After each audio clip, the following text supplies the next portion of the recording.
మహాగణాధిపతే నమః. ఈటీవీ ప్రేక్షకులకు దుర్ముఖినామ సంవత్సర ఉగాది శుభాకాంక్షలు. ఈనాటి శుభమస్తు కార్యక్రమంలో మేషం నుంచి మీనం వరకు ఉన్నటువంటి 12 రాసుల వారికి దుర్ముఖినామ సంవత్సర ఫలితాలను తెలియజేస్తాను. ముందుగా మేషరాశి. ఆదాయం 2, వ్యయం 8, రాజపూజ్యం 1, అవమానం 7. మేషరాశి వారికి ఈ సంవత్సరం గురుగ్రహం శనిగ్రహం కూడా అనుకూలంగా లేదు. ఈ రెండింటి వల్ల వచ్చేటువంటి ఇబ్బందులు ఎదుర్కోవడానికి తెల్లజిల్లేడు ఒత్తులతోటి గణపతికి దీపారాధన చేయండి. అదేవిధంగా గ్రహజపాలు చేయించండి. మంచి ఫలితాలు సంప్రాప్తిస్తాయి. మేషరాశి వారికి ఈ సంవత్సరం ఆర్థికాభివృద్ధి బాగుంది. స్థిరాస్తులు కొనుగోలు చేస్తారు. గతంలో కన్నా ఆస్తుల విలువ పెరుగుతుంది. సంసార పురోగతి మానసిక సంతోషానికి కారణమవుతుంది. వాహన యోగం గృహయోగం అనుకూలపడతాయి. కొన్ని ఇబ్బందులు ఎదురైనా విద్యారంగంలో అనుకూల ఫలితాలు సాధిస్తారు. శుభకార్య సంబంధమైన విషయాలు సానుకూలపడతాయి. స్నేహితులు బంధువులతో ఏర్పడిన విభేదాలు సమసిపోతాయి. రాజకీయంగా చలనచిత్రాల పరంగా బాగుంది. వ్యాపార రంగంలోని వారికి అనుకూలంగా ఉంది.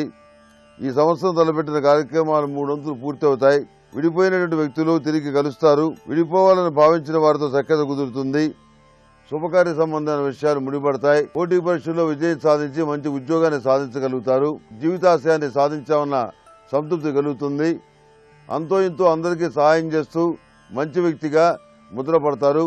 మీరు చేసినటువంటి దాన ధర్మాలు పూజా కార్యక్రమాలు మీకు మంచి ఫలితాలను ఇచ్చాయా అక్కడికొచ్చాయా అనే విధంగా ఈ సంవత్సరం చాలా బాగుంటుంది. ఈ మేషరాశిలో జన్మించిన వారికి గురు రాహువుల యొక్క కలయిక ఉంది. ఈ గురుచండాల యోగం పోవటానికి అంటే సర్పగ్రహంతో గురువు కలిసిన కారణం చేత ఈ గురుచండాల యోగం ఏర్పడింది. కాబట్టి సర్పదోష నివారణ చూర్ణంతో స్నానం చేయటం, శ్రీ సుబ్రహ్మణ్యేశ్వర స్వామి వారి ప్రార్థన రోజు చేసుకోవటం చెప్పదగినటువంటి సూచన. వృషభ రాశి వారికి ఆదాయం 11, వ్యయం 14, రాజపూజ్యం 4, అవమానం 7. ఈ వృషభ రాశి వారికి శని శుక్రుడు కూడా అనుకూలంగా ఉన్నాడు. గురువు రాహువు కేతువు మాత్రం అనుకూలంగా లేరు. అందుకని ఆ గ్రహాల యొక్క పరిస్థితిని అనుసరించి రోజు ప్రార్థన చేసుకోవటం, ఈ లక్ష్మీ తామర ఒత్తులతోటి మహాలక్ష్మీదేవి దగ్గర దీపారాధన చేయటం చెప్పదగినటువంటి సూచన. అంతేకాకుండా ప్రతిరోజు నవగ్రహ దోషాలు పోవటానికి సర్వరక్షా చూర్ణంతో స్నానం చేయటం చెప్పదగినటువంటి మరొక సూచన. ఇక ఫలితాలను ప్రస్తావిస్తూ వృషభ రాశి వారికి సంవత్సరం సంతృప్తికరంగా ఉంది. ఆర్థికంగా పుంజుకుంటారు.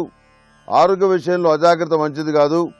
ఏ విషయాన్ని నిర్లక్ష్యం చేయకుండా ఉంటే చాలా మంచి ప్రయోజనాలు దక్కుతాయి. ప్రతి విషయాన్ని ఆచితూచి ఆలోచించి దగ్గరుండి మీరు నిర్ణయాలు తీసుకుంటే బాగుంటుంది. ఎదుటి వాళ్ళకి ఏదైనా పని అప్పచెబితే అది పూర్తయ్యేటువంటి అవకాశం లేదు.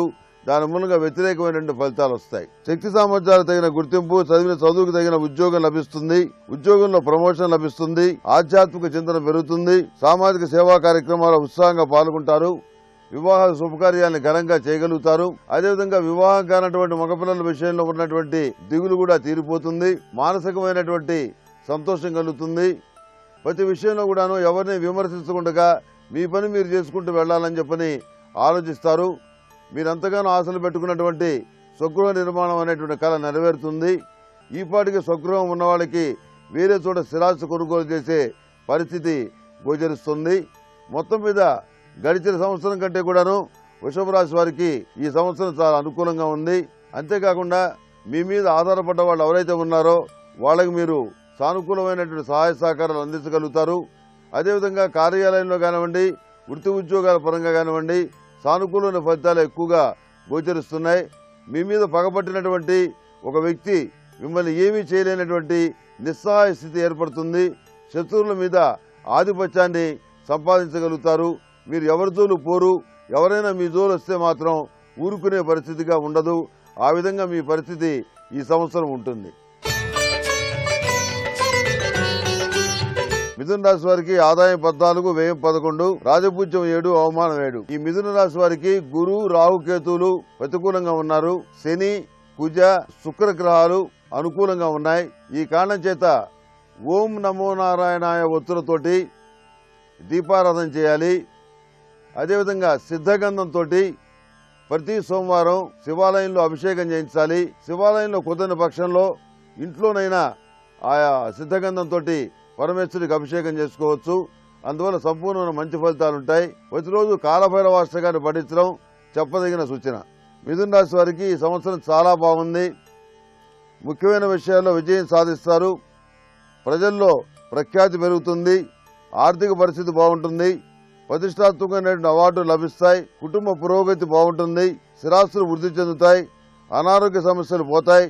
కోర్టు తీర్పులు అనుకూలంగా వచ్చినా ప్రయోజనాలు మాత్రం ఆలస్యంగా ఆచరణలోకి వస్తాయి. వృత్తి ఉద్యోగాల పరంగా పోటీదారులను సమర్థవంతంగా ఎదుర్కొంటారు. వృత్తి ఉద్యోగాల అభివృద్ధికి వ్యూహరచన చేస్తారు. దివారాత్రులు కష్టపడి పనిచేస్తారు. సానుకూలమైనటువంటి ఫలితాలు సాధిస్తారు. విద్యా సంబంధమైన విషయాలు, సాంకేతిక సంబంధమైన విషయాలు, వైద్య విద్యకు సంబంధించిన విషయాలు, సివిల్ సర్వీసులకు సంబంధించిన విషయాలు అన్నీ కూడా సానుకూలపడతాయి. జీవితాశయం సాధించామన్న సంతృప్తి కలుగుతుంది. కుటుంబం పట్ల మీ బాధ్యతలు అన్నింటినీ కూడాను సక్రమంగా నిర్వహిస్తారు. పెద్దలను వృద్ధులను గౌరవిస్తారు. మొత్తం మీద ఈ సంవత్సరం మిథున రాశి వారికి చాలా బాగుంది. గడిచినటువంటి 2 సంవత్సరాల కంటే కూడాను మిథున రాశి వారు మరింత సానుకూలమైన ఫలితాలు సాధించడానికి ఎడమ వైపు తొండం ఉన్నటువంటి తెల్ల జిల్లేడు గణపతిని పూజించేట్లయితే మరింత మంచి ఫలితాలను మీరు సాధించగలుగుతారు. గ్రహగతుల్లో ఉన్నటువంటి దోషాలన్నీ కూడా పోతాయి. కర్కాటక రాశి వారికి ఆదాయం 8, వ్యయం 11, రాజపూజ్యం 3, అవమానం 3. ఈ కర్కాటక రాశి వారికి రవి, శుక్రుడు, శని ఈ 3 గ్రహాలు బాగలేవు. ఈ కారణం చేత ప్రతిరోజు కూడాను ఓం నమో నారాయణాయ ఒత్తులతో దీపారాధన చేయటం, దైవికం అనేటువంటి పొడితోటి ధూపం వేయటం, ప్రతిరోజు కూడాను శివతాండవ స్తోత్రం చదువుకుంటే చాలా మంచి జరుగుతుంది. ఇది చెప్పదగినటువంటి సూచన. కర్కాటక రాశి వారికి ఈ సంవత్సరం మిశ్రమ ఫలితాలు సూచిస్తున్నాయి. అయితే అందులో ఎక్కువగా మంచి ఫలితాలే ఉన్నాయి. ఆర్థిక ఆదాయ విషయాలు సంతృప్తికరంగా ఉన్నాయి. ఆర్థికంగా గొప్పగా కాకపోయినా అవసరాలకు ఇబ్బంది లేనటువంటి ఆర్థిక పరిస్థితి ఉంటుంది. వివాహాల శుభకార్యాలను పూర్తి చేయగలుగుతారు. వృత్తి ఉద్యోగాల పరంగా కొన్ని ఒడిదుడుకులను అధిగమిస్తారు. మీ స్థాయిని మీ స్థానాన్ని నిలబెట్టుకుంటారు. సంతానం మంచి పురోగతి సాధిస్తారు. మిమ్ములను కీలక సమయంలో ఆదుకుంటాడని భావించిన ఒక వ్యక్తి భీష్ముని వలె అస్త్రసన్యాసం చేస్తాడు. మీరు ఒంటరి పోరాటం చేసే విషయాలను చక్కబెట్టవలసిన పరిస్థితి ఏర్పడుతుంది. మీ ఆధ్వర్యంలో నడిచే విద్యా సంస్థలు బాగుంటాయి. యాంత్రికంగా మీ పనుల్లో నిమగ్నం అవుతారు. చండ్ర సమితలతో చెవులను కాల్చినట్టు కొన్ని నిజాలను భరించి తీరవలసిన పరిస్థితి ఈ సంవత్సరం ఏర్పడుతుంది. బంధువులతో స్నేహితులతో వైషమ్యాలు పెచ్చరిల్లకుండగా, విధ్వంసాన్ని దారితీయకుండా ముందు జాగ్రత్తలు తీసుకోండి. విద్యారంగంలో ఘన విజయం సాధిస్తారు.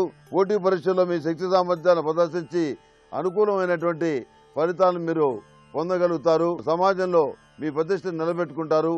ఒకవైపు మీకు మీరుగానే నిలబడుతూ కుటుంబాన్ని కూడా ఆదుకుంటారు. కుటుంబంలో మరొకరి సంపాదన పెరగటం అనేది మానసిక సంతోషానికి కారణమవుతుంది. ప్రతిరోజు కూడాను సానుకూలమైన ఫలితాలు పొందడానికి, ముఖ్యంగా నరదృష్టికి దూరంగా ఉండటానికి నాగసింధూరాన్ని ధరించండి. చాలా మంచి జరుగుతుంది. సింహరాశి వారికి ఆదాయం 11, వ్యయం 5, రాజపూజ్యం 6, అవమానం 3. సింహరాశి వారికి గురు, రాహు, కేతువుల గ్రహాలు బాగాలేవు. ప్రతికూలమైనటువంటి గ్రహస్థితి సూచిస్తుంది. అందుకని ఆ 4 గ్రహాలకి శాంతి చేసుకోవటం అనేది చెప్పదగిన సూచన. హనుమాన్ వత్తులతోటి దీపారాధన చేయండి. రోజు హనుమాన్ చాలీసా పఠించండి. సానుకూలమైన ఫలితాలు సంప్రాప్తిస్తాయి. అదేవిధంగా నవగ్రహాల దగ్గర నవగ్రహ వత్తులతోటి దీపారాధన చేస్తే మీరు అనుకున్నటువంటి కోరిక సిద్ధిస్తుంది. సింహరాశి వారికి ఈ సంవత్సరం మిశ్రమ ఫలితాలు సూచిస్తున్నాయి. కొన్ని ముఖ్యమైనటువంటి కార్యక్రమాలు దైవానుగ్రహం వల్ల పూర్తి చేస్తారు. ఆర్థికపరమైన విషయాల్లో ఒడిదుడుకులు ఉన్న సమయానికి ధనం చేతికి అందుతుంది. విద్యా విదేశీయాలకు సంబంధించిన విషయాలు, శుభకార్యాలకు సంబంధించిన విషయాలు, వివాహాది శుభకార్యాలకు సంబంధించిన అంశాలు అన్ని కూడా అనుకూలంగా ఉంటాయి. మంచి ఉద్యోగం లభిస్తుంది. నూతన వ్యాపార వ్యూహాలు బాగుంటాయి. వ్యాపార విస్తరణ కోసం బ్యాంకు రుణాలు తీసుకుంటారు. నూతన భాగస్వాముల చేరిక ఉత్సాహాన్ని కలిగిస్తుంది. ఆత్మవిశ్వాసం పెరుగుతుంది. మీరు ఎన్నుకున్నటువంటి ప్రదేశాలను బట్టి లాభ నష్టాలు ఉంటాయి. మహోన్నతమైనటువంటి శిఖరాలను అధిరోహించాలని, అందరికీ ఆదర్శంగా ఉండాలని భావిస్తారు. మీరు శ్రమించినటువంటి ఒకనొక వ్యవహారం లాభిస్తుంది. తిరుగులేనటువంటి అరుదైనటువంటి విజయాన్ని నమోదు చేసుకుంటారు. కీర్తి ప్రతిష్టలు లభిస్తాయి. శక్తి సామర్థ్యాలు తగిన గుర్తింపు, చదివిన చదువుకు తగిన ఉద్యోగం లభిస్తుంది. ఈ సింహరాశి వారు ప్రతిరోజు కూడాను ఓం నమ శివాయ ఒత్తులతో దీపారాధన చేయటం, అదేవిధంగా లింగాష్టకాన్ని పఠించడం ఇది చేయటం వల్ల మరింత మంచి ఫలితాలు మీరు పొందగలుగుతారు. ఎందుకంటే సింహరాశ్యాధిపతి సూర్యుడు అంటే ఏకాదశ రుద్రుల్లో ఒకడనమాట. అందుకని మీరు ఆ రుద్రార్చన చేసేట్లయితే మరింత మంచి ఫలితాలు మీకు సంప్రాప్తిస్తాయి. మొత్తం మీద ఈ సంవత్సరం మానసికమైనటువంటి సంతృప్తిని కలిగిస్తుంది. ఎక్కడా కూడాను శత్రువుతి వర్గం చేతిలో భంగపడరు, శత్రువుల చేతిలో ఓడిపోరు, అన్ని చోట్ల విజయమే సాధించగలుగుతారు. సంవత్సర ప్రథమార్థం కన్నా ద్వితీయార్థం చాలా బాగుంది. కన్యారాశి వారికి ఆదాయం 14, వ్యయం 11, రాజపూజ్యం 2, అవమానం 6. కన్యారాశి వారికి శుక్ర, శని, బుధ గ్రహాల పరిస్థితి బాగాలేదు. గ్రహదోషాలు పోవడానికి అష్టమూలికా తైలంతో తెల్లజిల్లేడు ఒత్తుల్ని కలిపి దీపారాధన చేయండి, లేకపోతే అరటినార ఒత్తులతో కలిపి దీపారాధన చేయండి. అందువల్ల మంచి ఫలితాలు సంప్రాప్తిస్తాయి. అరిష్టం అనేటువంటిది ఉద్వాసం జరుగుతుంది. అదే అరటినార ఒత్తుల్లో ఉన్నటువంటి ప్రత్యేకత. అందుకని విశేషమైనటువంటి సందర్భాల్లో దీన్ని సూచించడం అనేది జరుగుతుంది. దీనివల్ల మీకు మంచి ప్రయోజనాలు ఉన్నాయి. కన్యారాశి వారికి ఈ సంవత్సరం మిశ్రమ ఫలితాలు సూచిస్తున్నాయి. అందులో ఎక్కువగా అనుకూలమైన ఫలితాలు ఉన్నాయి. ప్రతి పని ఎంతో కష్టంతో పూర్తవుతుంది. ముఖ్యమైన పనులు దైవానుగ్రహం వల్ల పూర్తవుతాయి. నిష్కారణమైన విభేదాలు, సామర్థ్యానికి తగినటువంటి గుర్తింపు లభించకపోవడం జరుగుతుంది. మీకన్నా స్థాయి తక్కువ వాళ్ళు, సామర్థ్యం లేని వాళ్ళు మీకంటే ఉన్నత స్థానంలో ఉంటారు. ఇటువంటి సంఘటనలు మానసిక వేదనకు దారితీస్తాయి. పోటీ పరీక్షల్లో విజయం సాధించగలుగుతారు. ఇంటర్వ్యూల్లో కూడా మీ సామర్థ్యాన్ని నిరూపించుకుంటారు. ఉద్యోగం తప్పకుండా వస్తుంది. మనోధైర్యాన్ని కలిగి ఉంటారు. కోర్టు పరంగా రావాల్సిన తీర్పుల కోసం ఎక్కువ కాలం వేచి ఉండవలసిన పరిస్థితి ఏర్పడుతుంది. స్థిరాస్తులకు సంబంధించిన వ్యవహారాలు ఎక్కువగా ఇబ్బంది పడతాయి. విద్యా సంబంధమైన విషయంలో ప్రత్యేకమైనటువంటి శ్రద్ధ చూపించి ఉన్నత విద్యని అభ్యసించగలుగుతారు. టీచర్స్ వల్ల, ప్రొఫెసర్స్ వల్ల ఇబ్బందులు ఎదుర్కొంటారు. వాళ్ళు మీ పట్ల పక్షపాతమైనటువంటి ధోరణిని అవలంబిస్తారు. మిమ్మల్ని మీరు నిరూపించుకోవడానికి ఎంతో కష్టపడవలసి వస్తుంది. వివాహాలు, శుభకార్యాలని సక్రమంగా చేయగలుగుతారు. మీ చేతిలో ఉన్నటువంటి అన్ని విషయాలు కూడా సక్రమంగానే చేయగలుగుతారు. పునర్వివాహ సంబంధమైన విషయ వ్యవహారాలు కూడాను లాభించే పరిస్థితిగానే గోచరిస్తోంది. తులారాశి వారికి ఆదాయం 11, వ్యయం 14, రాజపూజ్యం 5, అవమానం 6. ఈ తులారాశి వారికి ఏలినాటి శని నడుస్తుంది. నలుపు బొత్తులతోటి నవగ్రహాల దగ్గర ఉన్న శనికి దీపారాధన చేయటం వల్ల మేలు జరుగుతుంది. అదేవిధంగా ఆరావళి కుంకుమతోటి మహాలక్ష్మీదేవి దగ్గర పూజ చేయటం వల్ల మంచి ఫలితాలని పొందగలుగుతారు. ఈ ఏలినాటి శని దుష్ప్రభావం పోయి మంచి ఫలితాలు మీకు సంప్రాప్తిస్తాయి. ఈ తులారాశి వారికి శని, గురువు 2 గ్రహాలు కూడాను ప్రతికూలంగా ఉన్నాయి గనక ఈ సూచన చేయటం అనేది జరిగింది. ఇక ఫలితాలను ప్రస్తావిస్తూ తులారాశి వారికి ఈ సంవత్సరం మిశ్రమ ఫలితాలు గోచరిస్తున్నాయి.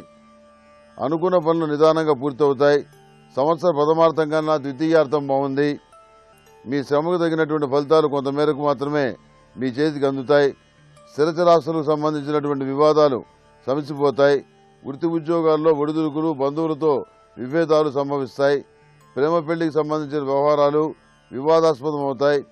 మహోన్నతమైన వ్యక్తులతో మీకు ఏర్పడ్డ సాన్నిహిత్యం, స్నేహం మీకు ఊరట కలిగిస్తాయి.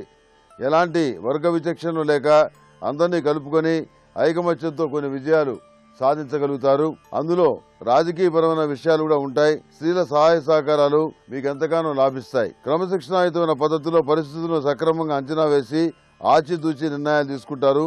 నిదానంగా అనుకున్న ఫలితాలు వస్తాయి. వివాహాలు, శుభకార్యాలను ఘనంగా చేయగలుగుతారు. మితిమీరినటువంటి ఆత్మవిశ్వాసాన్ని పక్కన పెట్టి వాస్తవ పరిస్థితులను బేరీజు వేసుకుని దానికి అనుగుణంగా నిర్ణయాలు తీసుకుంటే మంచి ఫలితాలు సంపాదించగలుగుతారు.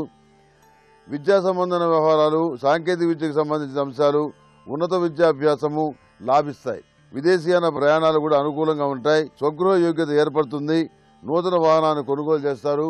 వృత్తి ఉద్యోగాల పరంగా అదనపు బాధ్యతలు 2 నెలలు అధికంగా ఇబ్బంది పెట్టే పరిస్థితి గోచరిస్తుంది. సమాజంలో పేరు ప్రఖ్యాతులు లభిస్తాయి. నరఘోష కూడా అధికంగా ఉంటుంది. కార్యాలయంలో మీపై నిష్కారణంగా దుష్ప్రచారం చేసే వారికి బదిలీ అవుతుంది. అందువల్ల మీకు ఊరట లభిస్తుంది. కళా, సాహిత్య, వైద్య రంగాల్లోని వారికి, చలనచిత్ర పరిశ్రమ రంగంలోని వారికి, టీవీ పరిశ్రమల రంగంలోని వారికి అనుకూలంగా ఉంది. సాంకేతిక రంగంలోని వారికి ఒడిదుడుకులు సూచిస్తున్నాయి. నమ్మి కొంతమందికి పనులు అప్పగించడం వలన చేదు అనుభవాలు ఎదురవుతాయిందని తెలుసుకుంటారు. అందుకని ప్రతి పని సక్రమంగా దగ్గరుండి చూసుకోవటమే మంచిదని చెప్పని భావించి ఆ విధంగా నడుచుకుంటారు. వృశ్చిక రాశి వారికి ఆదాయం 2, వ్యయం 8, రాజపూజ్యం 1, అవమానం 2. ఈ వృశ్చిక రాశి వారికి శని, గురు, రాహు గ్రహాలు ఏమాత్రం బాగాలేవు. ఈ కారణం చేత మహాతీర్థం పొడితోటి రుద్రాభిషేకం గాని హరిద్రాభిషేకం గాని చేయాలి. ఆ తీర్థాన్ని స్వీకరిస్తేనే ఫలితం ఉంటుంది. అంతేకాకుండా ప్రతిరోజు కూడాను సర్పదోష నివారణ చూర్ణంతో సిద్ధగంధంతో రుద్రస్వామి వారిని పూజించాలి. ఈ సిద్ధగంధంతో శివార్చన చేయటం వల్ల రాహు వల్ల కలిగేటువంటి ఇబ్బందులు ఏవైతే ఉన్నాయో, శని వల్ల కలిగేటువంటి ఇబ్బందులు ఏవైతే ఉన్నాయో అవి పరిష్కరింపబడతాయి. సానుకూలమైన ఫలితాలు వస్తాయి. వృశ్చిక రాశి వారికి సంవత్సరం మిశ్రమ ఫలితాలు సూచిస్తున్నాయి. అయినప్పటికీ ప్రధానమైన విషయాలు ముడిపడతాయి. దీర్ఘకాలిక సమస్యలకు పరిష్కారం లభిస్తుంది. వ్యక్తిగత స్థాయిని పెంచుకోగలుగుతారు. కఠినమైన సవాళ్లను సమస్యలను ఒంటరిగా ఎదుర్కోవాల్సి వస్తుంది. దైవికం అనే పొడితోటి ధూపం వేయండి. మానసికమైనటువంటి సంతోషాన్ని కలిగి ఉంటారు. అందరూ తోడుగా ఉన్నా ఒంటరిగానే ఉన్నట్టుగా అనిపిస్తుంది. ఆర్థిక విద్యాపరమైన అంశాలు అనుకూలిస్తాయి. ఉద్యోగంలో ప్రమోషన్ వస్తుంది. మీ సామర్థ్యానికి తగిన గుర్తింపు లభిస్తుంది. అయితే ఆశించినటువంటి జీతం మాత్రం రాదు. కుటుంబపరమైన విషయాల్లో దీర్ఘకాలిక సమస్యలు తొలగిపోతాయి. కొత్త సమస్యలు పుట్టుకు వస్తాయి. విదేశీయాల సంబంధిత విషయాలు, విదేశాల్లో చదువుకోవడానికి చేసే ప్రయత్నాలు, విదేశాల ఉద్యోగం కోసం చేసే ప్రయత్నాలు కూడా ఈ సంవత్సరం ద్వితీయార్థంలో ఫలిస్తాయి. రాజకీయ పలుకుబడి ఉపయోగపడుతుంది. రాజకీయాల్లో రాణిస్తారు. కఠినమైనటువంటి లక్ష్య సాధనకు విశేషమైనటువంటి కృషి చేస్తారు. అనువంశిక ఆస్తులు కలిసి వస్తాయి. దీర్ఘకాలిక ప్రాణమిత్రులతోటి విభేదాలు వస్తాయి. మీ సహోదర సహోదరి వర్గం మీకు వ్యతిరేకంగా మీ తల్లిదండ్రుల వద్ద పెద్దల వద్ద వ్యతిరేక ప్రచారం చేస్తారు. కుటుంబ ఖర్చులు అధికమవుతాయి. అసమర్థులైనటువంటి ఆంతరంగిక స్నేహిత వర్గాన్ని దూరంగా ఉంచుతారు. మీరు ఒక కీలకమైన బాధ్యతలు నిర్వహిస్తున్న పదవిలో ఉన్నప్పుడు మీపై తప్పుడు ప్రచారాలు అపనిందలు చోటు చేసుకుంటాయి. మీ మీద పడిన బురదను వదులుచుకునే ప్రయత్నం చేయరు. అన్ని విషయాల్ని కాలానికే వదిలివేస్తారు. ఏది ఏమైనప్పుడు కూడాను గడిచినటువంటి సంవత్సరం కంటే కూడాను ఈ సంవత్సరం వృశ్చిక రాశి వారికి సానుకూలమైనటువంటి ఫలితాలు గోచరిస్తున్నాయి. చెప్పినటువంటి సూచనల్ని తూచా తప్పకుండా పాటించండి. తప్పకుండా మంచి ఫలితాలు మీకు అనుభవంలోకి వస్తాయి. ఆదాయం 5, వ్యయం 14, రాజపూజ్యం 4, అవమానం 2. ఈ ధనుసు రాశి వారికి గురుగ్రహం శనిగ్రహం బాగాలేదు. ఏలినాడు శని నడుస్తుంది. ప్రతిరోజు కూడాను లక్ష్మీ తామర ఒత్తులతోటి దీపారాధన చేయటం చెప్పదగినటువంటి సూచన. అదేవిధంగా నవగ్రహాల దగ్గర నవగ్రహ ఒత్తులతో దీపారాధన చేయండి. చాలా మంచి ఫలితాలు సంప్రాప్తిస్తాయి. అదేవిధంగా ప్రతిరోజు కూడాను దశరథ కృత శని స్తోత్రాన్ని చదువుకుంటే మంచి ఫలితాలు సంప్రాప్తిస్తాయి. అందులో ఏమాత్రం సందేహం లేదు. ఈ రాశి వారికి ఈ సంవత్సరం బాగుంది. సంవత్సర ప్రథమార్థం కన్నా ద్వితీయార్థం బాగుంది. అనుకున్న పనులు 3 వంతులు పూర్తవుతాయి. వివాహాలు శుభకార్యాలు నిశ్చయమవుతాయి. దగ్గర దాకా వచ్చి దూరంగా వెళ్తున్న సంబంధాలు ఏవైతే ఉన్నాయో అవి చాలా నిరాశ కలిగిస్తాయి. ఎట్టకేలకు భగవంతుడి యొక్క అనుగ్రహం వల్ల మంచి సంబంధం కుదురుతుంది. ఆర్థికపరమైన సర్దుబాట్లు ఎక్కువ అవుతాయి. డబ్బులు వస్తాయి కానీ చేతిలో నిలబడవు. సమస్యలు వస్తాయి, సమసిపోతాయి. ప్రతి విషయం కొండంత కష్టంగా అనిపిస్తుంది. మబ్బులంత త్వరగా విడిపోతుంది. మనోధైర్యం చాలా అవసరం. ఆధ్యాత్మిక రంగంలో ఉన్నత స్థితి సాధించాలని మంత్రోపదేశం తీసుకుంటారు. క్రమబద్ధమైన ఆధ్యాత్మిక జీవితాన్ని గడుపుతారు. మీ సలహాలను పెడచెవిన పెట్టి దురాశకు పోయి నష్టపోయినటువంటి మీ స్నేహితులను సన్నిహితులను మందలించి తగినటువంటి సహాయం కూడా అందిస్తారు. మనశ్శాంతి కోసం పుణ్యక్షేత్రాలు సందర్శిస్తారు. ఉద్యోగానికి సరి అయినటువంటి కారణం లేకుండా కొంతకాలం సెలవు పెడతారు. మీ ఊహలకు అపోహలకు భయాలకు ఇతరులను నిష్కారణంగా బయలుదేస్తారు. ఈ ఏలినాడు శని నడుస్తుంది కనుక ఈ ఏలినాడు శని ప్రభావం ధనుసు రాశి వారి మీద ఎక్కువగా ఉంటుంది కనుక ప్రతి విషయంలో కూడాను మీరే బాధ్యత వహించాల్సిన పరిస్థితి ఏర్పడుతుంది. మీరు అన్నటువంటి మాటలకి వక్ర భాష్యాలు, అనవసరమైన అపనిందలు ఇలాంటివన్నీ కూడాను ఇబ్బంది పెట్టే పరిస్థితిగా గోచరిస్తుంది. ఈ రకమైనటువంటి పరిస్థితిలో జాగ్రత్తగా పరిస్థితుల్ని అర్థం చేసుకుని వాటి తగిన విధంగా మీరు నడుచుకోగలుగుతారు. అఘోర పాశుపత హోమం మాత్రం తప్పనిసరిగా చేయాలి. దీనివల్ల మీకు సానుకూలమైనటువంటి ఫలితాలు సంప్రాప్తిస్తాయి. ఏలినాడు శని ప్రభావం అనేది తగ్గుతుంది. నలుపు ఒత్తులతోటి శని దగ్గర దీపారాధన చేయండి. మరింత మంచి ఫలితాలు సంప్రాప్తిస్తాయి. మకర రాశి వారికి ఆదాయం 8, వ్యయం 8, రాజపూజ్యం 7, అవమానం 2. ఈ మకర రాశికి సాక్షాత్తు అష్టమంలో గురువు రాహువు ఉన్నారు కనుక గురు రాహువులు బాగాలేరు, కేతువు కూడా బాగాలేడు, శుక్రుడు పరిస్థితి కూడా బాగాలేదు, శని చాలా అనుకూలంగా ఉన్నాడు. దీనికి ప్రత్యామ్నాయమైనటువంటి కార్యక్రమాలు చేసుకోవాలి. ప్రతిరోజు ఇష్టదైవం సన్నిధిలో దైవికమైనటువంటి పొడితోటి పొగ వేసి అష్టములుగా తైలంతో దీపారాధన చేయాలి. అందువల్ల అష్ట కష్టాల నుంచి విముక్తి లభిస్తుంది. మకర రాశి వారికి ముఖ్యంగా సంవత్సరం మధ్యంలో ఏలినాడు శని రాబోతుంది. ఆ ఏలినాడు శని వచ్చినప్పుడు దక్షిణాయనంలో మీరు తప్పనిసరిగా అఘోర పాశుపత హోమం చేయాలి. అదేవిధంగా ప్రతిరోజు ప్రతినిత్యం కూడాను దశరథకృత శని స్తోత్రాన్ని పఠించుకుంటూ వెళ్తే చాలా మంచిది. ఎందుకంటే యజ్ఞాలు హోమాలంటే అందరూ చేయలేరు, శక్తి ఉండదు కనుక ఈ సులభోపాయాన్ని మీరు పాటించండి. ఇక ఫలితాలను ప్రస్తావిస్తూ మకర రాశి వారికి సంవత్సరం మిశ్రమ ఫలితాలు సూచిస్తున్నాయి. వృత్తి ఉద్యోగాల పరంగా అభివృద్ధి స్థిరత్వం కలుగుతుంది. సంవత్సర ప్రథమార్థంలో ఆర్థిక స్థితి అంతంత మాత్రంగా ఉంటుంది. ముఖ్యమైనటువంటి 2 కార్యక్రమాలు శనిగ్రహ అనుకూలత వల్ల పూర్తి చేయగలుగుతారు. అడ్డంకిగా మారినటువంటి కొన్ని ఇబ్బందికరమైన విషయాలు వస్తాయి. స్వయంకృతాపరాధాల వల్ల నష్టాన్ని పూరించుకోవడానికి కఠినమైన క్రమశిక్షణతో మిమ్మల్ని మీరు సరిదిద్దుకునే ప్రయత్నాలు చేస్తారు. సంతానం యొక్క పురోగతి చాలా బాగుంటుంది. కొత్త మిత్రుల జోక్యం దూరం అవుతుంది. పాత మిత్రులు దగ్గరవుతారు. రాజకీయపరమైన విషయాల్లో మీ జోక్యం అనివార్యం అవుతుంది. ప్రత్యక్షంగా కానీ పరోక్షంగా కానీ మీ రాజకీయ రంగప్రవేశం అనేది ఉంటుంది. వాటి మీద మీ ప్రభావం ఉంటుంది, మీ మీద వాటి ప్రభావం ఉంటుంది. మీరు కొనుగోలు చేసిన స్థిరాస్తి విలువ పెరుగుతుంది. మహోన్నతమైన ఆశయాలు కలిగిన వ్యక్తులతో పనిచేయాలనుకునే మీ ఆరాటం ఏదైతే ఉందో అది ఫలిస్తుంది. సమాజంలో ఉన్నత స్థానంలో ఉన్నవారికి మీ సలహాలు సంప్రదింపులు అవసరం అవుతాయి. మీరు కోరుకున్నటువంటి మంచి ఉద్యోగ అవకాశాలు దొరుకుతాయి. సాఫ్ట్వేర్ రంగంలోని వారికి శక్తి సామర్థ్యాలు తగినటువంటి మంచి ఉద్యోగం లభిస్తుంది. విదేశాల్లో చదువుకోవాలి, ఉద్యోగం చేయాలనుకునే మీ ఆరాటం ఈ సంవత్సరం ఖచ్చితంగా ఫలిస్తుంది. ఆరోగ్యపరంగా చిన్న చిన్న చిక్కులు ఏర్పడతాయి. కుడి మోకాలికి సంబంధించి ఎలాంటి నొప్పులు రాకుండా జాగ్రత్త వహించండి.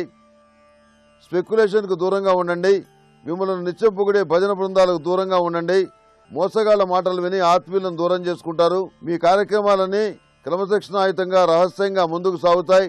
సహోదర సహోదరి వర్గానికి మీ కుటుంబ సభ్యులకు తెలియకుండా ఆర్థిక సహాయం చేస్తారు. వివాహాది శుభకార్యాలు కూడా ముడిపడతాయి. వివాహం కానటువంటి మగపిల్లల విషయంలో కొంత కష్టం మీద సంబంధం కుదురుతుంది. ఆ సమస్య కూడా ఈ సంవత్సరం తీరిపోతుంది. ఏ కోణంలో చూసినా ఓర్పుతోటి క్రమశిక్షణతోటి సంయమనంతో ఉండటం వల్ల మీకు ఎక్కువగా మేలు జరుగుతుంది. మీరు ఆలోచించి వేసినటువంటి మంచి వ్యూహం ఏదైతే ఉందో దానివల్ల మీరు ఫలితాలు పొందగలుగుతారు. ఆవేశంగా మాట్లాడిన దాని మీద నష్టపోతారు. ఈ సూత్రాన్ని మీరే తెలుసుకుంటారు. లాభం పొందేటువంటి పద్ధతులు ఏవైతే ఉన్నాయో వాటిని అనుసరిస్తారు. కుంభరాశి వారికి ఆదాయం 8, వ్యయం 8, రాజపూజ్యం 3, అవమానం 5. కుంభరాశి వారికి గురు రాహువులు కేతువు 3 గ్రహాలు బాగలేదు. అంచేత ప్రతిరోజు ప్రతినిత్యం కూడాను ఇష్టదేవతా సన్నిధిలో అష్టములుగా తైలంతో తెల్లజిల్లేడు ఒత్తులతోటి లేకపోతే లక్ష్మీ తామర ఒత్తులతోటి దీపారాధన చేయడం చెప్పదగిన సూచన. అదేవిధంగా నలుపు ఒత్తులతోటి ఎరుపు ఒత్తులతోటి దీపారాధన చేయండి. మానసికమైన సంతోషం కలుగుతుంది. శివలింగం దగ్గర ఓం నమ శివాయ ఒత్తులతోటి దీపారాధన చేయండి. మంచి ఫలితాలు సంప్రాప్తిస్తాయి. ఇక కుంభరాశి వారికి సంబంధించి ఈ సంవత్సరం విశేషాలు చెప్పాలంటే ఈ సంవత్సరం చాలా బాగుంది. కుంభరాశి వారికి సంవత్సర ప్రథమార్థం ద్వితీయార్థం 2 బాగున్నాయి. ముఖ్యమైనటువంటి బరువు బాధ్యతను దించుకోగలుగుతారు. ఆర్థిక పరిస్థితి మెరుగుపడుతుంది.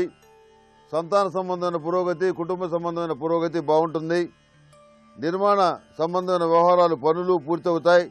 సమాజంలో గుడ్విల్ పెరుగుతుంది. కుటుంబం కొరకు అధికంగా ధనం ఖర్చు చేస్తారు.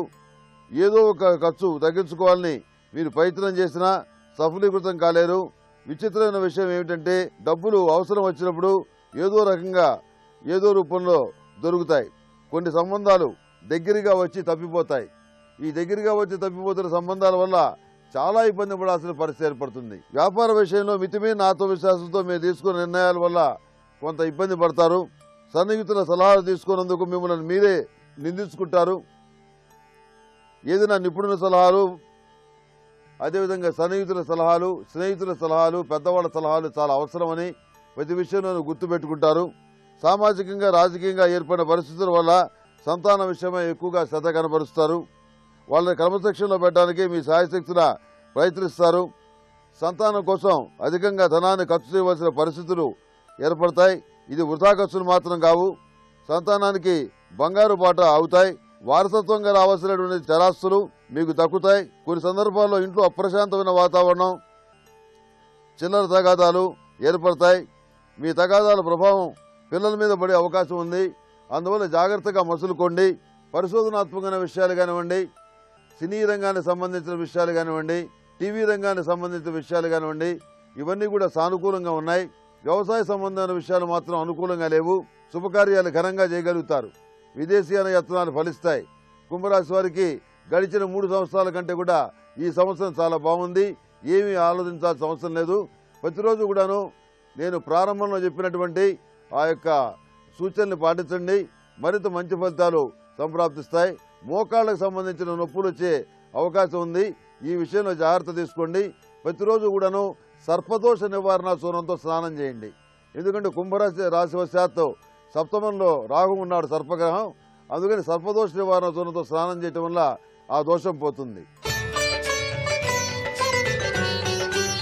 మీనరాశి వారికి ఆదాయం 5, వ్యయం 14, రాజపూజ్యం 6, అవమానం 5. ఈ మీనరాశి వారికి గురు, రాహు, కేతువులు, శుక్రుడు 4 గ్రహాలు బాలేదు. అంచేత ప్రతిరోజు కూడాను సుబ్రహ్మణ్యేశ్వర స్వామి వారి ప్రార్థన అనుష్ఠానం చేసుకోవడం అనేది చెప్పదగినటువంటి సూచన.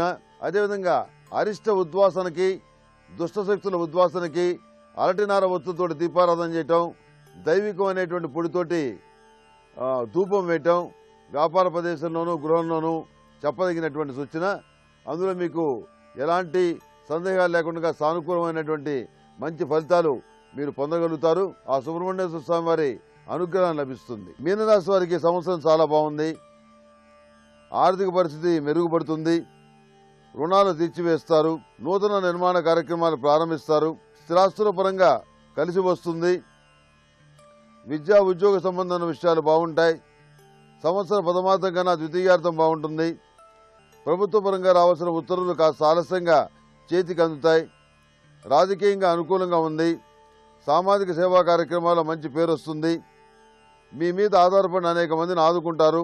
అనుకూలమైన బుధగ్రహ ప్రభావం వల్ల ఏ పని చేపట్టినా తిరుగు లేకుండా ఉంటుంది. ప్రజాకర్షణ ఏర్పడుతుంది. భాగస్వామ్య వ్యాపారంలో మీరే కీలకమైన వ్యక్తి అవుతారు. మీ పలుకుబడి ఉపయోగించి ప్రభుత్వ పరంగా మంచి ఆర్డర్లు తీసుకొస్తారు.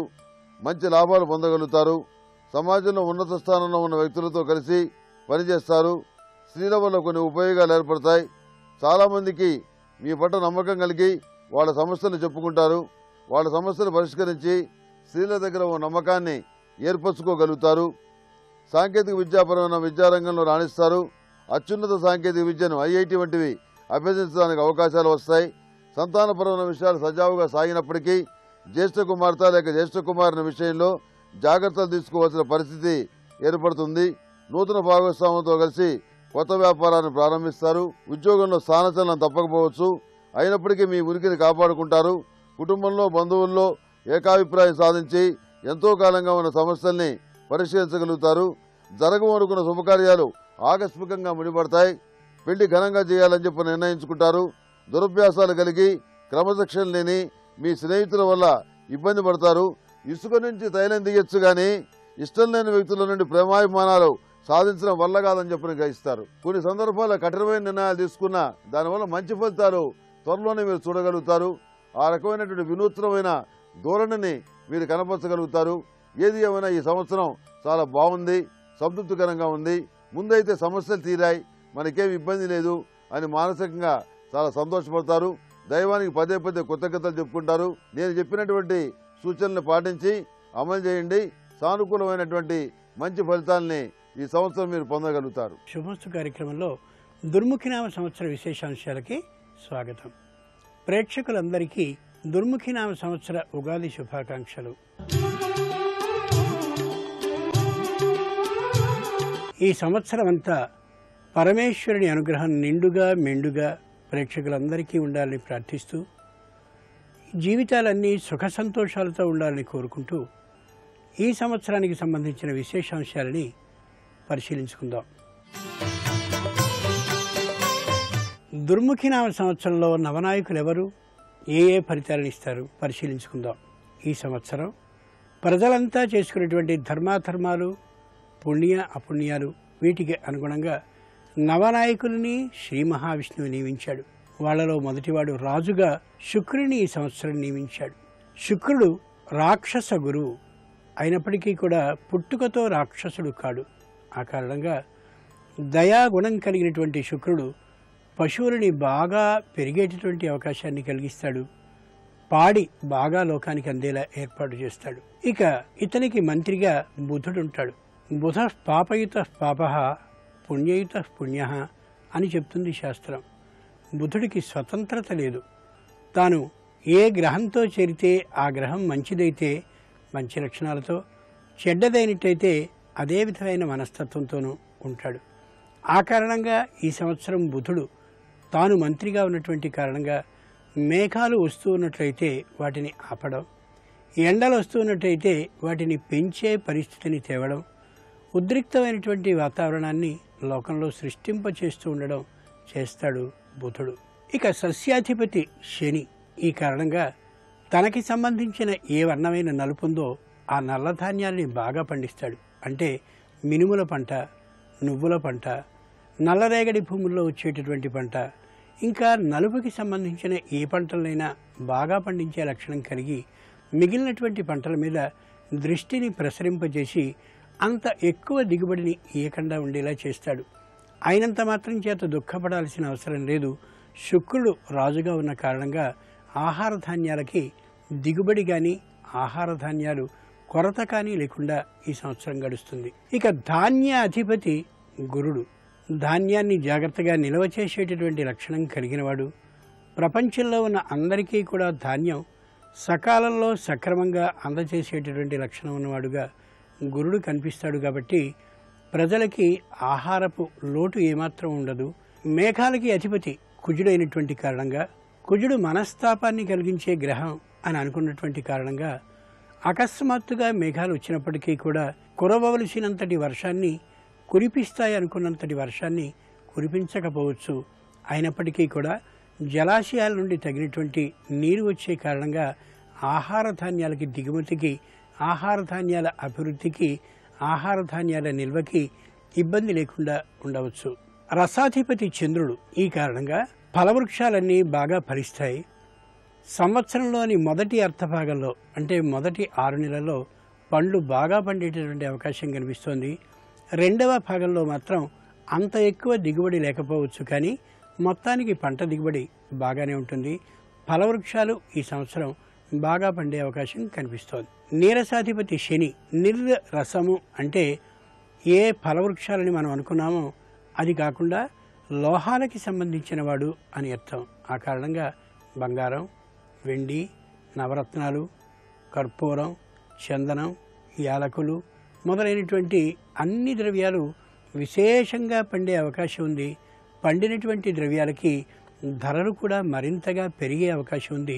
చంద్రుడు చల్లనివాడు కాబట్టి, అదుపు చేయగలిగిన సమర్థత లేనివాడు కాబట్టి వాటి ధర వరలు పెరుగుతున్నటువంటి సందర్భంలో దాన్ని ఏమాత్రమూ నియంత్రించలేకపోతాడు.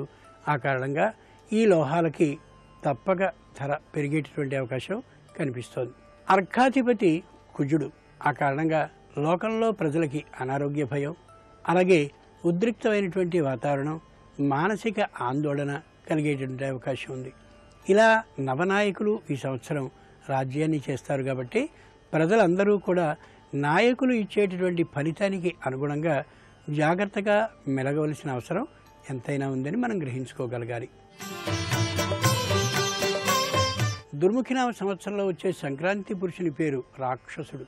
ఆ కారణంగా లోపల కాఠిన్యం కలిగేవాడు అవుతూ ప్రజలకి రోగాలు పెరుగుతూ ఉన్నా, తగినంతటి వర్షాలు అక్కడక్కడ కొన్ని ప్రాంతాల్లో కురియకున్నా వాటి గురించి ఏమాత్రపు బాధని పొందకుండా అలా కొద్ది కష్టాన్ని కలగచేస్తాడు.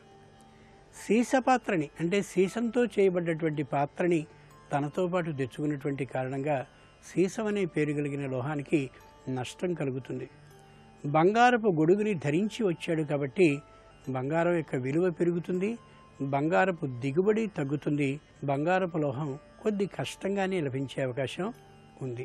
సంక్రాంతి పురుషుడు కోదండం అంటే వింటిని ధరించి ఉన్నాడు కాబట్టి ఆ వింటి కారణంగా లోకంలో ఉద్రిక్త పరిస్థితులు అప్పుడప్పుడు చోటు చేసుకునే అవకాశం కనిపిస్తోంది. కాబట్టి ఎవరి మటుకు వారు ఆవేశాలని తగ్గించుకుంటూ మానసికంగా సుఖ సంతోషాలతో ఉండాలనే ఆలోచనతో ఉండాలి.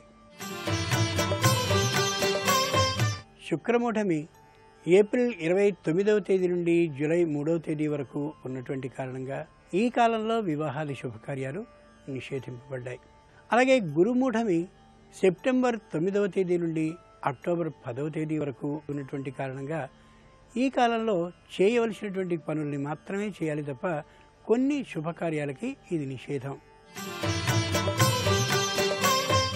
గురుడు కన్యారాశిలోనికి ఆగస్టు 11వ తేదీ రాత్రి 9:28 ప్రవేశిస్తాడు.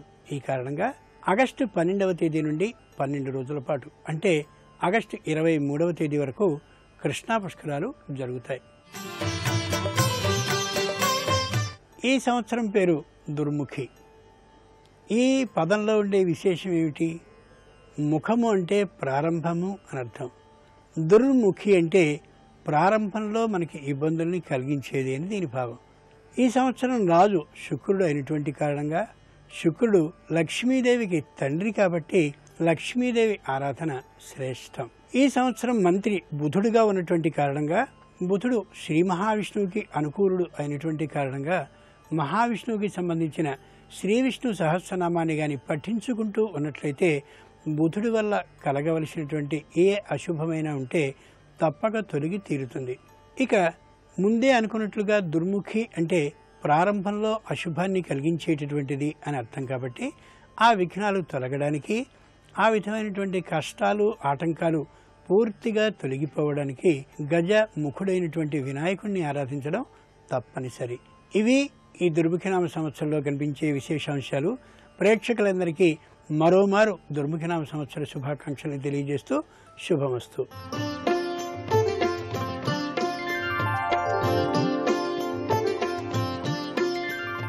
శ్రీ గురుభ్యో నమః. మనకి కాలం అనేటటువంటిది అత్యంత ప్రధానమైనటువంటి అంశం. కాలమునందే ఈ జగత్తంతా కూడా సృష్టింపబడుతుంది. కాలమునందే కొంతకాలం ఉంటుంది.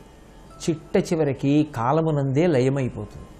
అందుకే కాలాన్ని భగవత్ స్వరూపంగా చూడడం అనేటటువంటిది ఈ సనాతన ధర్మంలో అత్యంత కీలకమైనటువంటి విశేషం. భగవంతుడు కూడా భగవద్గీతలో ఒక మాట అంటాడు, కాల కలయతామహం అంటాడు.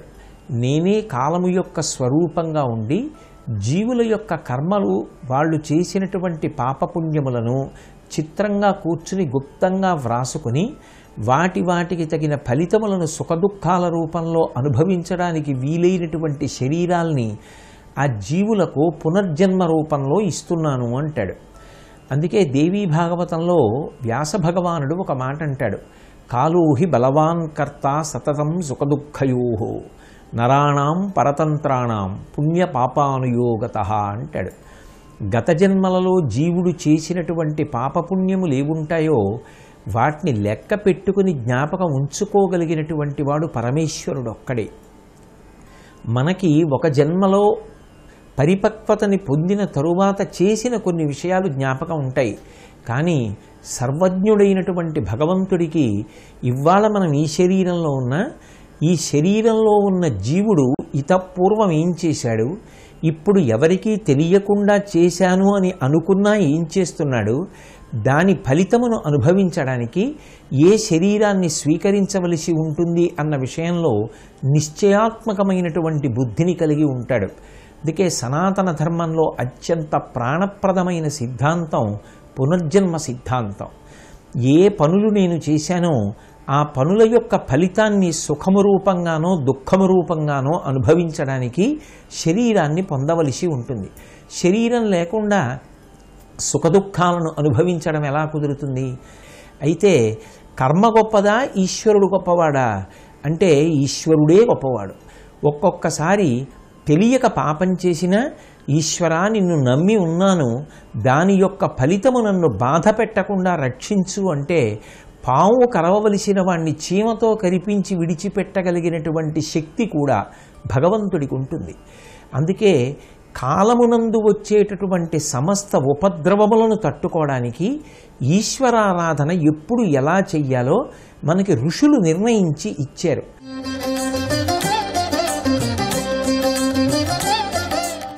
యుగమంతా కూడా మొట్టమొదట ఎప్పుడు ప్రారంభమైందో అది యుగాది. ఒక సంవత్సరాన్ని ప్రమాణంగా చేసుకుంటే అది ఉగాది.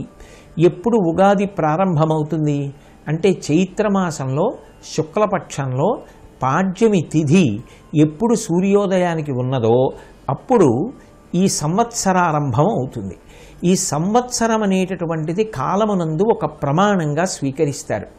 ఈ సంవత్సరం అనేటటువంటిది ఒక ప్రమాణము కనుక ఒక సంవత్సర ప్రారంభంలో మనం భగవంతుణ్ణి ఎలా ఆరాధన చేసి ఆ సంవత్సరంలో వచ్చేటటువంటి దుష్ఫలితములను రాకుండా చూసుకోవచ్చో లేదా ఆ ఫలితములను ఈశ్వరానుగ్రహంతో బాగా తగ్గించుకునేటటువంటి అవకాశం ఉంటుందో, ధర్మమునందు ఊంచుకునేటటువంటి అధ్యవసాయముతో కూడుకున్నటువంటి బుద్ధి మరింత విశేషంగా ఎలా పాదుకునేటట్టుగా ప్రయత్నం చెయ్యాలో, దానికి భగవంతుని యొక్క అనుగ్రహాన్ని ఎలా పొందాలో చెప్పేటటువంటి విధి విధానమే ఉగాది నాడు మనం చేసేటటువంటి పూజకి సంబంధించినటువంటి కల్పం. అభ్యంగ స్నానం విధింపబడింది అంటే తైలాభ్యంగము అన్న మాటకు అర్థం ఒళ్ళంతా కూడా నువ్వుల నూనెని అలదికుంటారు. ఎందుచేత అంటే తైలే లక్ష్మీ అని. ఆ నువ్వుల నూనె యందు లక్ష్మీదేవి ఉంటుంది. పర్వదినములలో ఆ నువ్వుల నూనె యందు లక్ష్మీదేవి ఉన్నటువంటి కారణం చేత ఆ నూనె ఒంటికి రాసుకున్నటువంటి ఫలితంగా అలక్ష్మి పరిహారమై లక్ష్మి యొక్క అనుగ్రహం కలుగుతుంది. ఆ లక్ష్మి యొక్క అనుగ్రహం కలిగి తనకి భగవంతుడిచ్చినటువంటి విభూతిని స్మరించి సమాజ హితము కొరకు ప్రవర్తించడం అనేటటువంటి దాని యందు పూనిక కలుగుతుంది. ఇప్పుడు నూతన వస్త్రధారణము అని కొత్త బట్టలు కట్టుకుంటారు. అంచు కలిగినటువంటి వస్త్రం ఏది ఉంటుందో అది ఆయుక్కారకం. దాని యందు అనేక మంది దేవతలు అధివసించి ఉంటారు అని మనకి వేదం చెప్తోంది. వేదం ఒకటి, పరమేశ్వరుడు ఒకటి కాదు. లక్ష్మీదేవి యొక్క అనుగ్రహానికి సూచనగా అంచు కలిగినటువంటి కొత్త పంచ కట్టుకుంటారు. కట్టుకుని ఆ నూతన వస్త్రధారణం చేసిన తరువాత భగవంతుని యొక్క ఆరాధన చేస్తారు. భగవంతుడనేటటువంటి వాడు ఈ కంటికి కనపడకపోయినా మహాపురుషులైనటువంటి వారు కొంతమంది పరమభక్తితో ఆరాధించి ఆయనని ఒక సాకారంగా చూడగలిగినటువంటి అదృష్టాన్ని పొంది ఉన్నారు కనుక ఆయన ధర్మమును నిలబెట్టడానికి ఎన్నో అవతారములు స్వీకరించాడు అనేటటువంటిది వేదము చేత, పురాణముల చేత, కావ్యముల చేత నిరూపింపబడినటువంటి పరమ సత్యము కనుక ఏ మహానుభావుని యొక్క అనుగ్రహం చేత నక్షత్రములు ప్రకాశిస్తున్నాయో, సూర్యచంద్రులు ప్రకాశిస్తున్నారో, ఒక ప్రత్యేకమైనటువంటి పథంలో ఈ భూమి అంతా తిరుగుతోందో, సమస్త ప్రాణులు ఒకే వేగంతో ఊపిరి తీస్తున్నాయో, అన్ని గ్రహములు కూడా ఒక నియతి ప్రకారంగా ఒక వేగంతో తిరుగుతున్నాయో, ఇదంతా చేయిస్తున్నవాడు ఒకడు ఉన్నాడు అనేటటువంటి పరమ నమ్మకంతో బ్రతకడం ఆస్తిక్య బుద్ధి అని వేదాంతర్గతమైనటువంటి విషయంగా పరిగణిస్తూ సనాతన ధర్మమునందు విశ్వసించి జీవిస్తారు. అందుకే భగవంతుని యొక్క ఆరాధనతో ఆ రోజు ప్రారంభమవుతుంది. చక్కగా ఈశ్వరుణ్ణి షోడశోపచారములతోటో, అవకాశం ఉంటే చతుశ్చోపచారములు అనగా 64 అథవా పంచోపచారములు గంధ పుష్ప ధూప దీప నైవేద్యములతోటో ఈశ్వరారాధన చేస్తారు. ఈశ్వరారాధన చేసిన తరువాత పంచాంగాన్ని ప్రత్యేకంగా ఆ రోజున పూజించి పంచాంగ పఠనం చేస్తారు.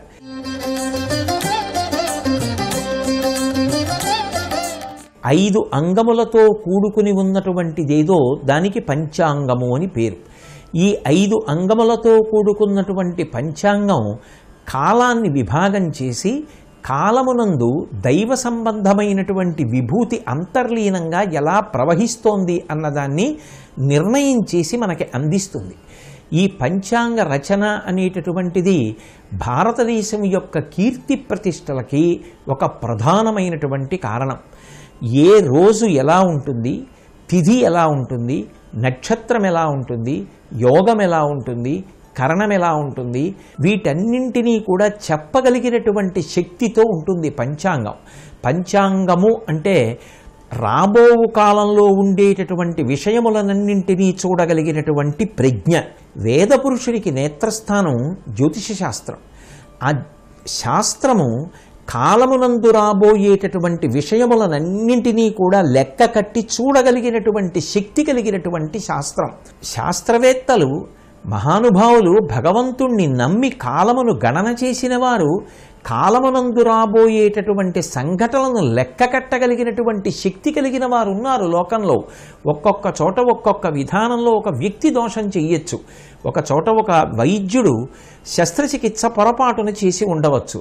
అంత మాత్రం చేత వైద్య రంగాన్నంతటినీ నింద చేస్తారా? ఒక చోట ఒక అధికారి పొరపాటు చేసి ఉండవచ్చు. అంత మాత్రం చేత అధికార వ్యవస్థనంతటినీ కూడా విమర్శిస్తారా? అలాగే ఎవరో గ్రహాల్ని లెక్క కట్టడంలో ఒక వ్యక్తి పొరపాటు పడి ఉండవచ్చు. అంత మాత్రం చేత జ్యోతిష శాస్త్రమే లేదని నిర్ధారణ చెయ్యగలరా? భారతదేశానికి కీర్తి ప్రతిష్టలు తీసుకొచ్చి వరాహమిహిరుడు వంటి పెద్దలు ఈ జాతి తలెత్తుకు తిరగగలిగినటువంటి గొప్ప కీర్తిని సముపార్జించి పెట్టినటువంటి శాస్త్రం ఆ శాస్త్రం. అది వేదపురుషుడికి నేత్రస్థానంలో ఉంటుంది. యథార్థమునకు ఒక్క ఉగాది నాడు కాదు, ప్రతిరోజు పంచాంగం చూడమని అఖిలాండకోటి బ్రహ్మాండ నాయకుడైనటువంటి శ్రీవేంకటేశ్వర విభుడు కూడా ఇప్పటికీ ప్రతిరోజు తన దగ్గర కొలువు జరుగుతున్నప్పుడు పంచాంగ శ్రవణం చేస్తాడు. అంటే ఆయనకి తెలియక ఆయనే కాలస్వరూపుడు.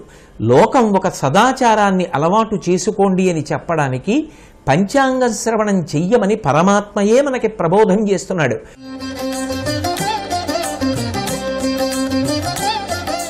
మొట్టమొదటిది తిథి.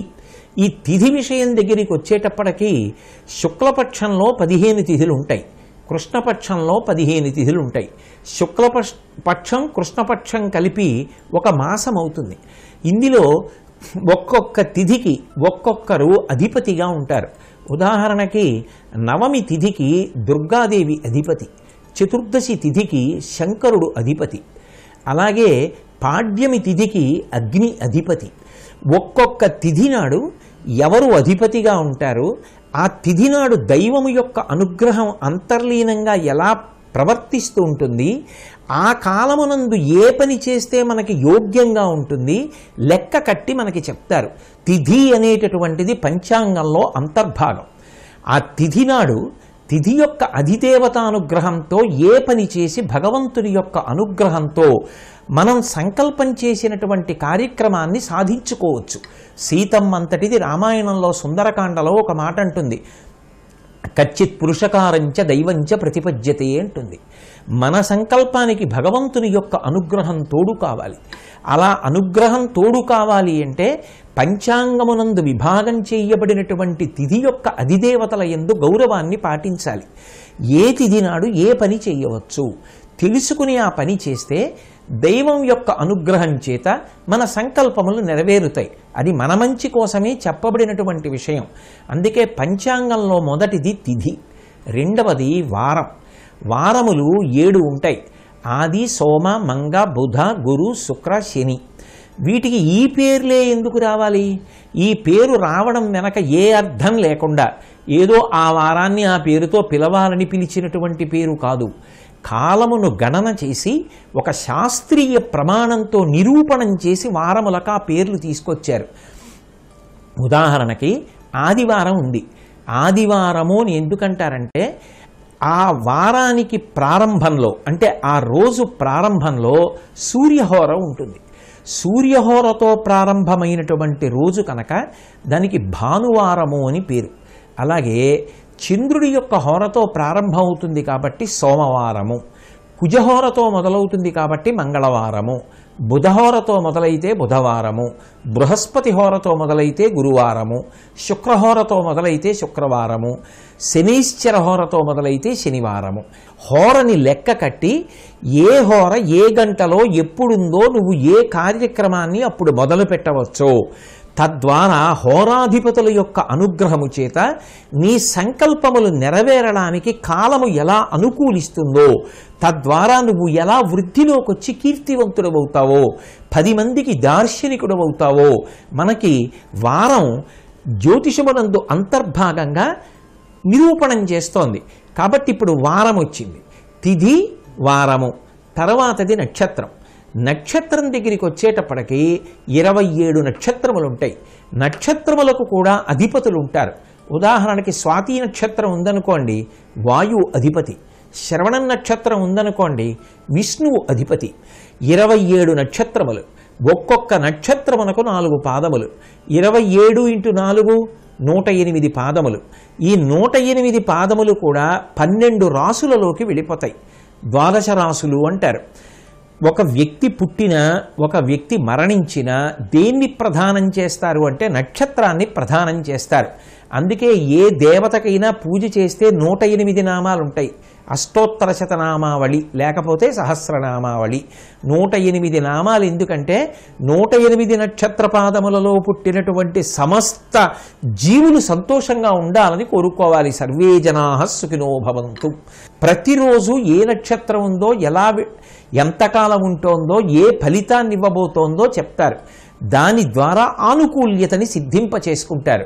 తిథి, వారము, నక్షత్రము, యోగము.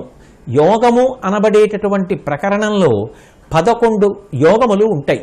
అందులో ఆ యోగములలో మళ్ళీ ప్రధానంగా మనకి ఏది అంటే అన్నిటికీ కూడా అధిపతులైనటువంటి దేవతలు ఉంటారు.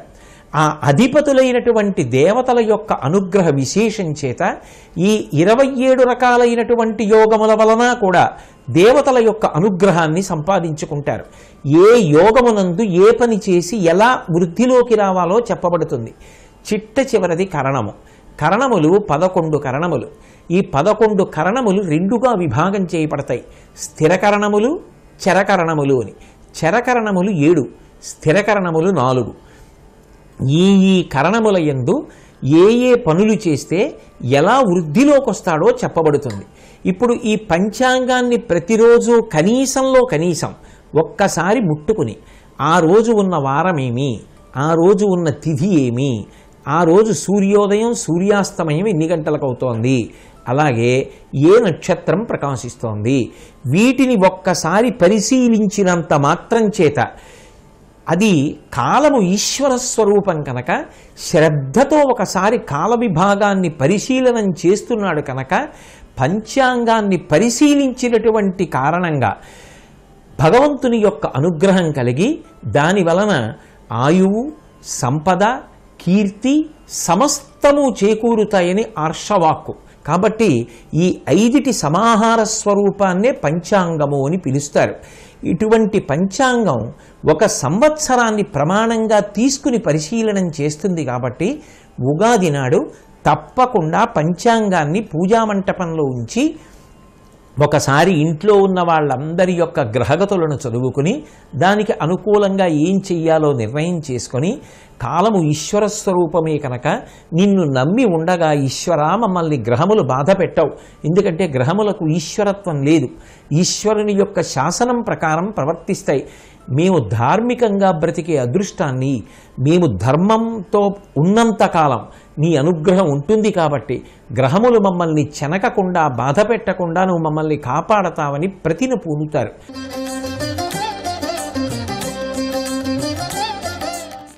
నింబకుసుమ పూజ అని ఉగాది నాడు ఒక ప్రత్యేకమైనటువంటి పూజ చేస్తారు.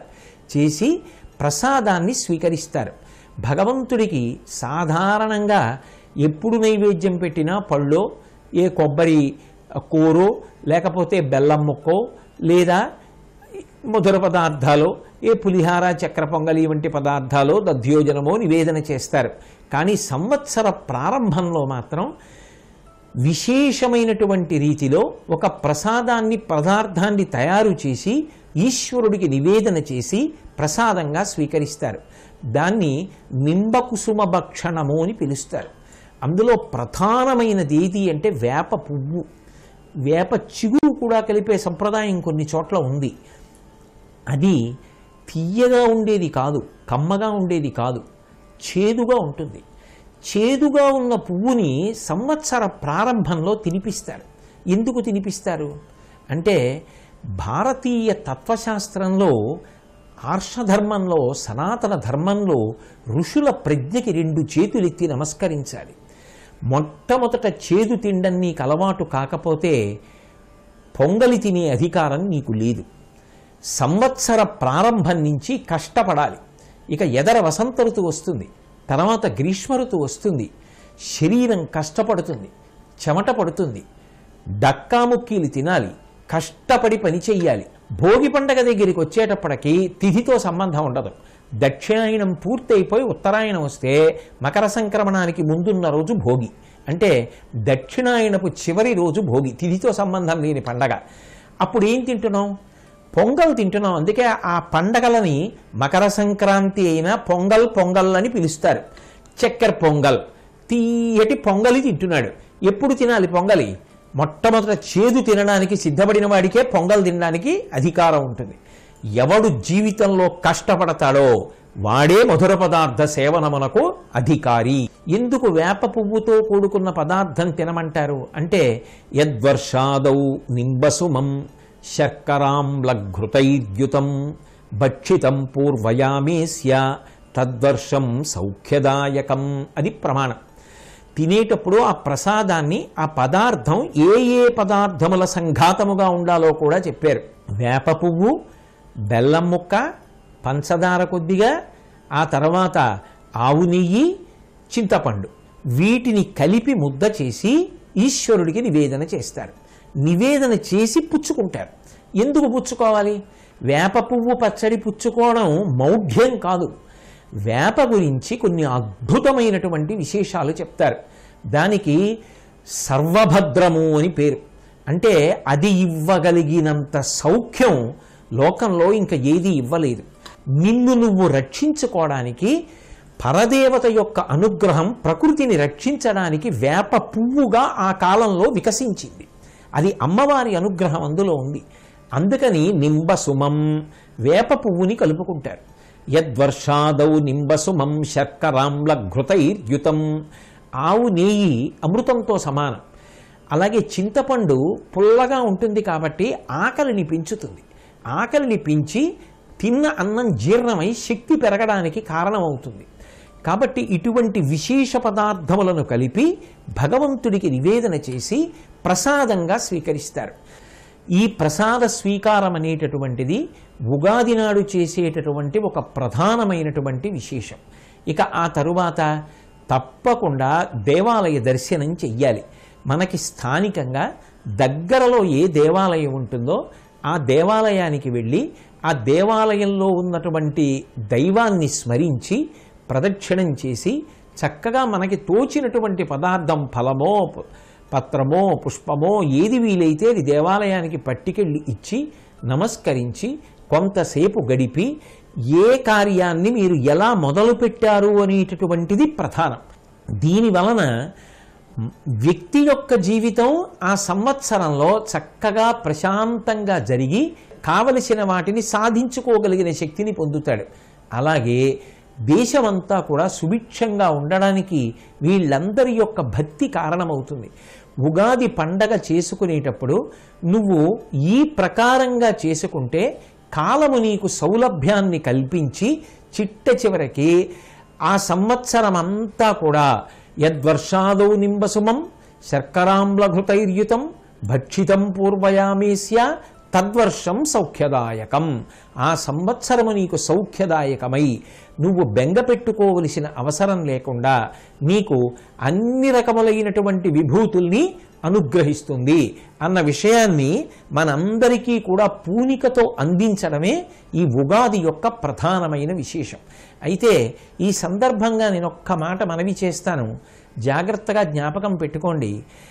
గ్రహములనేటటువంటివి ఒక్కొక్కసారి మంచి ఫలితాన్ని ఇస్తాయి, ఒక్కొక్కసారి చెడు ఫలితాలు ఉండొచ్చు. జీవితం అంటేనే సుఖము దుఃఖముల యొక్క సమ్మేళన స్వరూపం. ఒక రోజంటేనే చీకటి పగలు.